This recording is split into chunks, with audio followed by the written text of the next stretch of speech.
il vient de m'arriver un truc de malade. Je viens de descendre à la Canebière et parmi tous ceux qui étaient au téléphone, et qui étaient nombreux, j'en ai croisé un qui parlait français. Sûrement un touriste suisse ou québécois. L'immigration est une chance pour la France. Telle est depuis une trentaine d'années la devise, sinon de la République, du moins d'une classe politique qui a tout renié jusqu'à laisser mourir l'identité du peuple français. Regroupement familial, effacement des frontières, discrimination positive à l'embauche, assistanat social, droit d'asile, faux mineurs mais vrais clandestins majeurs, vous avez créé toutes les conditions d'une véritable submersion migratoire. Alors l'immigration est une chance, mais pour qui? Assurément pas pour nos compatriotes. Pour une caste politique, elle a permis de sauver quelques élections grâce à ces nouveaux Français. Pour d'autres, elle a permis de recevoir des subventions publiques et d'affréter des bateaux pour ramener des clandestins des côtes libyennes jusqu'en Europe. Les chiffres sont éloquents. En 2016, seuls 7% des étrangers qui se sont installés chez nous étaient munis d'un contrat d'embauche. L'immigration n'est plus, et depuis longtemps, une immigration de travail, mais une immigration de peuplement pour assistés sociaux. Ah, je crois qu'on ne fait pas l'unanimité finalement. C'est un enculé républicain. Ça lui est sorti du fond de l'estomac. Si, monsieur. Ah, deuxième couche. Ne vous inquiétez pas, enculé, c'est moi. Bonjour madame. Stéphane Ravier, candidat de Marine Le Pen, si je peux me permettre de vous remettre une petite documentation. Bonjour, c'est l'enculé. Que ça vous plaise ou non, mesdames et messieurs de la gauche, évidemment, une fois encore, il suffit d'ouvrir les yeux pour constater que ce sont ces jeunes issus de la diversité des quartiers. De la diversité des quartiers, que ça vous plaise ou pas. À un moment donné, il va bien falloir que vous ouvriez les yeux. Et si vous les ouvrez, vous devriez vous dire que la politique que vous menez, l'idéologie que vous appliquez depuis des dizaines d'années, qui consiste à vous et à nous auto-flageller, à appliquer une politique seulement sociale, à partir du moment où tous les soutiens ont été apportés, où toutes les structures existent, il n'y a pas de raison de continuer à subventionner et à pardonner à ces crapules. Il faut sévir, monsieur le maire. Vous allez faire quoi le 15 janvier? Je vais m'adapter. Je vais plus pouvoir prendre le train. Je vais plus pouvoir prendre le train parce qu'il faut un vaccin. Alors je vais peut-être monter à Paris en voiture. D'accord. Plutôt que de mettre 3h15 en train, je vais mettre 9h en voiture. Ben, le bilan carbone, il va pas être bon. Hein. D'accord, merci. Bon, merci Emmanuel Macron.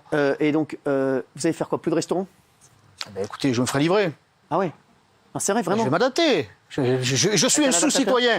Je n'aurai plus les mêmes droits que les 50 autres millions de Français. Je suis un sous-citoyen, je suis traité comme un paria. Alors, j'ai moins de droits que les autres parce que je ne veux pas être vacciné. C'est une république vaccinale que Emmanuel Macron a inventé, une république vaccinale.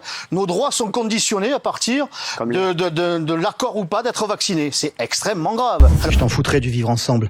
Le vivre ensemble, c'est une idéologie, c'est presque même devenu une religion laïque et obligatoire, portée par des apôtres politiques, médiatiques, du showbiz, qui nous vendent au quotidien le vivre ensemble, hein, on est tous ensemble.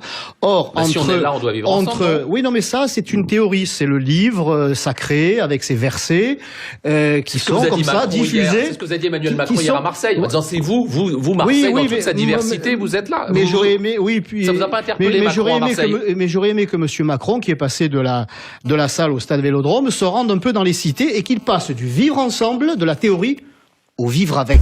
C'est-à-dire que le Rome, ou la communauté Rome, c'est la communauté sur laquelle on peut s'acharner. C'est permis, c'est autorisé.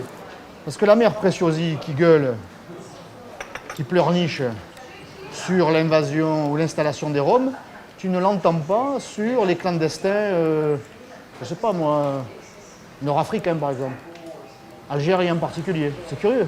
C'est-à-dire qu'elle voit la paille des Roms, mais elle ne voit pas la poutre de l'invasion africaine et en particulier nord-africaine. C'est curieux.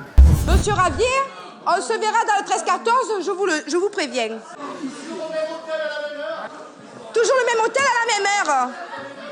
C'est un goujat. C'est un goujat.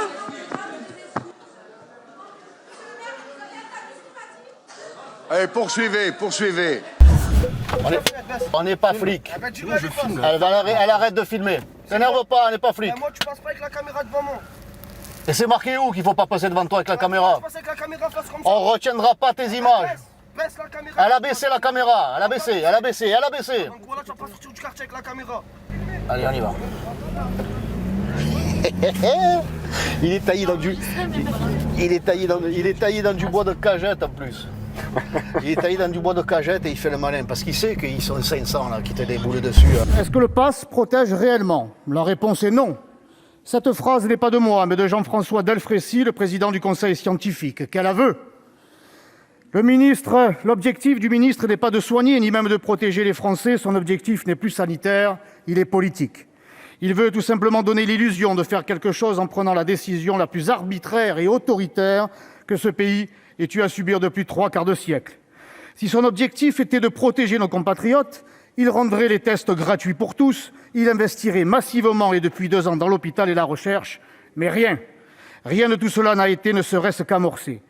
Parce que tout vacciné que vous soyez, mes chers collègues, je suis le seul à m'être fait tester ce matin et je suis négatif.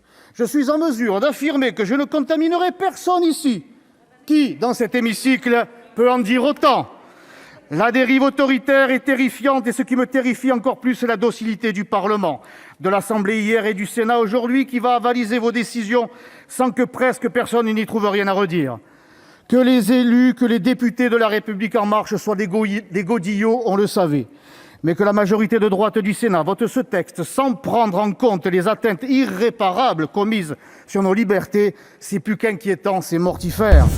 Je ne sais pas sur quoi elle se base, mais elle nous a dit que Marseille et Alger étaient des sœurs jumelles et que toute sa famille, ses grands-parents, ses parents et elle-même étaient FLN, encore aujourd'hui, et que les Algériens avaient reconstruit la France, qu'il n'y avait pas une seule infrastructure en France et à Marseille qui ne soit pas l'œuvre en grande partie des Algériens. Alors je voudrais dire à Mme Gabi qu'il faudrait qu'elle cesse de lire l'histoire de France lorsqu'elle est rédigée par M. Abdelaziz Bouteflika. Je voudrais lui dire que ce ne sont pas les Algériens qui ont construit la France, mais c'est la France et les Français qui ont construit l'Algérie.